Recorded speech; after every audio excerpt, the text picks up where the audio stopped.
لا تجعلوا دعاء الرسول کدعاء عبادکم بعدا، لہذا کوئی گنجائش نہیں جب نبی اکرم صلی اللہ علیہ وسلم کا فرمان اقدس آ جائے، آپ کا ارشاد سامنے آ جائے، دنیا کائنات کے سارے فتوے موجود ہوں، دنیا کائنات کی ساری وزڈم موجود ہو، دنیا کائنات کے سارے نظریے موجود ہوں، بڑے بڑے دانشور موجود ہوں، جب اللہ کے رسول صلی اللہ علیہ وسلم کا فرمان آ جائے تو کوئی گنجائش نہیں ہے کہ کوئی شخص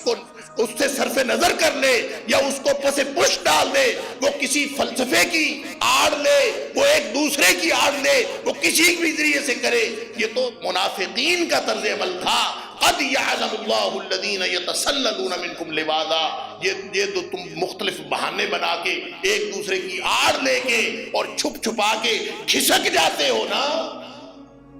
ان کو اللہ خوب جانتا ہے۔ یہ منافقین کا طرز عمل تھا